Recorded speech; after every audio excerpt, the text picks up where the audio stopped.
na ako'y daghang translation sa Katolik diri. Wala ko'y usa diya sa kadaghan nga akong gigunitan. Walay usa nga nakingon nga pinaday ko uno Jis. Domingo na siya.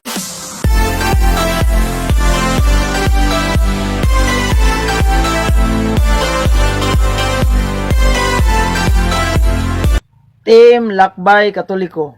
Mga igsuon, na napoy usa ka video nga atong tagaan rog komentaryo kaning programa ni Pastor Chris Bacalaris nga gitawag pangutana pastor way back 2 years ago na ning nahitabo. Diin na iyahang pamakayag matud pa niya wala kunoy mabasa nga diha sa salin, diha sa translation nga Bibliang Katoliko nga ang gipadayag kapitulo 1 bersikulo 10 mabasa yung Domingo. Yaha ginang giingon. Iyan ang gipamakayag siyang programa nga sa daghan yang translation sa Bibliang Katoliko wala gyud mabasa nga ang gipadayag kapitulo 1 bersikulo 10 Domingo ang mabasa. Atong tan-awon ug atong paminawon ang iyang pahayag sa iyahang programa. Kung gingon kapila gyud ako balik-balikan na minaw magid ang Catholic Faith Defender karon. 8 ra ka bersikulo sa New Testament naghisgot og unang adlaw sa semana og walay usa niining 8 ra ka bersikulo dinis New Testament nga adunay hiniusa nga pagsimba. Okay? Sa tibuok nga kalibutan wala oy kanang pinadayag uno Jis. Hey, mo ni ako gitaga-tinag ang mga pinangga, no? Naminaw man ato mga igsoon karon nga mga CFD. Mo ni ako gikatingad-an. Ngano nagamit mo og mga translation nga dili kasaligan?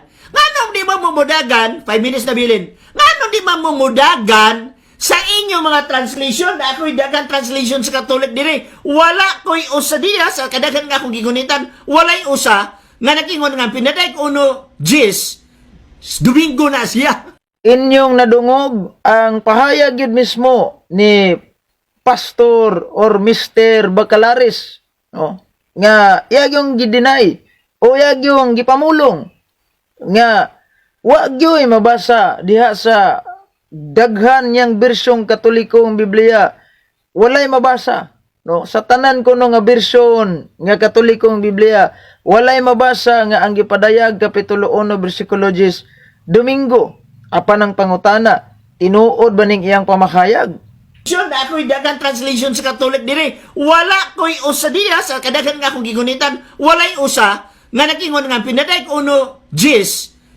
Domingo na siya. Atong basahon ang translation gyud sa simbahang Katoliko nga Biblia kung tinuod ba ning iyang pamakayag. Niya ang Biblia usa ka translationist Katoliko. Ang banal na Biblia nga pinakauna nga Bibliang Tagalog nga na-translate ni Monsignor Jose C. Abriol. Kani si Monsignor Jose Abriol usa ni ka batid sa pinulungang Grigo ug Hebro. Siya ang pinakaunang paring Pilipino nga unang nakatranslate og Tagalog nga Biblia. Basahon nato ang gipadayag uno Jis kung wala ba'y mabasa nga ingon ni Pastor Chris Bacalaris nga di mabasa sa daghan yang translation sa daghang translation sa Bibliang Katoliko di mabasa gipadayag uno Jis. Ambot lang og apel banis gidala ni Bacalaris nga translation. Basahon nato ang pahayag kapitulo 1 bersikulo 10. Mauni ang giingon. Isang araw ng linggo, sumadyos ang aking diwa at narinig ko sa likuran ang isang malakas na tinig na waring isang pakakak. Ay, mauni ang giingon. Klaro kayo, isang araw ng linggo. Sumadyos ang aking diwa at narinig ko sa likuran ng isang malakas na tinig na waring isang pagkakak na nagsabi, isulat mo sa isang aklat ang iyong nakikita at ipadala mo sa 7 iglesia. Klaro kayo? So giingon ni Pastor Chris Bacalaris nga way mabasa na aman lagi. Ikaduha, atong basahon gyapon ang laing translation sa Biblia. Ang Santos nga Biblia nga paborito kayong gamiton sa mga Sabadista, kining hubad ni Monsignor Yap. Sa Kapangdayagnan, Kapitulo 1, versikulo 10, tanawon na to, wabay mabasa. Nadinha ako sa Espiritu sa adlawng Domingo, ug nakadungog sa likod na kung tingog nga dako daw sa trumpitang nagingon, ang imong nakita isulat sa usa ka basahon. Klaro kayo? Ha?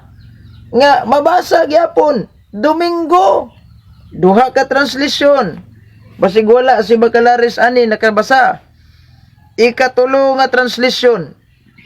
Kining The Message Catholic Ecumenical Edition.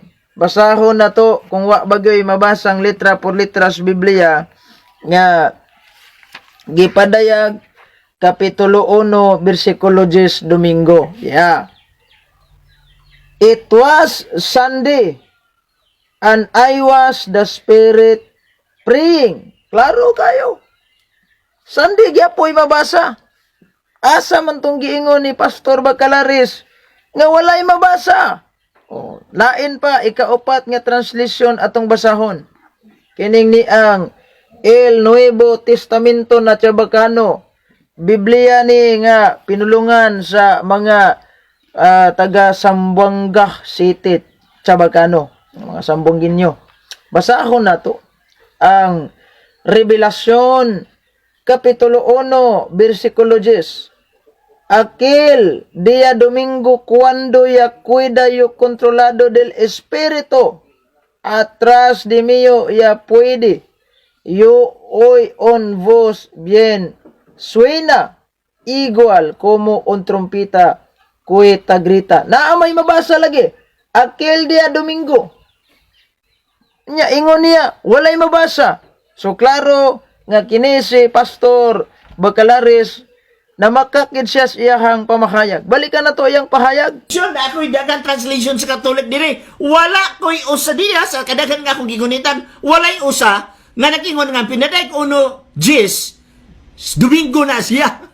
Dili gyud malalis ug dili mabangbang ang kamatuoran nga iyang gidinay. Naapatay mga Biblia nga Protestant edition nga mabasa gihapon nga ang gipadayag Kapitulo 1 bersikulo 10 apan iyahan nang giingon nga Katoliko way mabasang bersyon. Munang Katolikong bersyon lagi atong gibasa. Munang ayaw mo pailad sa giingon ni Bacalaris kay kun magpailad ta kalaglagan ng ato ang maangkon. Maunang batunan ang kamatuoran, ayaw ang kabakakan.